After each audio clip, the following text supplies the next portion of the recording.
How would we define it?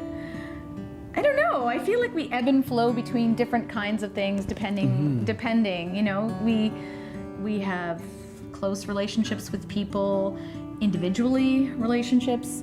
We have close relationships with couples. For me, it feels like we are many things all at the same time. So depending on the circumstances and how we feel or who we're with. So sometimes, like if we go to a club or a party, I feel like we're swingers, right? There's not a whole lot of emotional investment and we're kind of physical with them. Then on the other polar opposite of that, my other primary and I are asexual. So there's not a whole lot of physical intimacy, but there's a lot of emotional connection.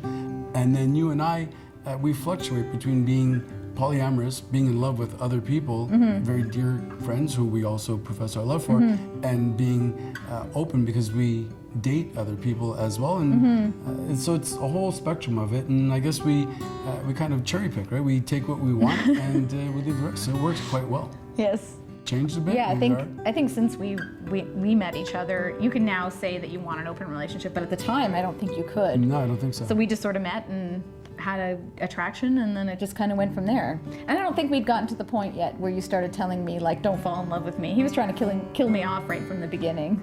Because you thought that you didn't want to get on the relationship escalator, so you did, like, part of our beginning of our relationship, you'd say, like, don't fall in love with me, don't fall in love with me.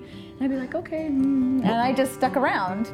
I guess my preoccupation with being somebody's everything and only thing, right? I wasn't wanting anybody to attach to me that way. I didn't want to have that burden of responsibility, and I didn't want to put all of my hope and energies into somebody who was going to disappoint me either. So it was difficult to kind of attach, and I didn't want you attaching, because if I got attached historically, I would simply find a way out of it, and I didn't want to do that.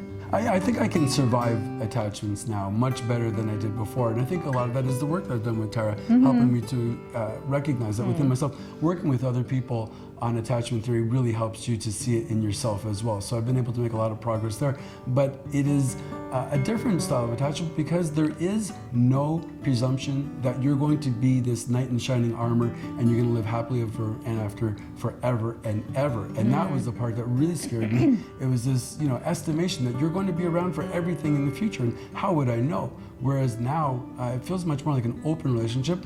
We can go and be with other people if we want, but we choose to come back to each other. And it's a lot different than feeling as though there's some kind of contractual obligation or, unwritten obligation.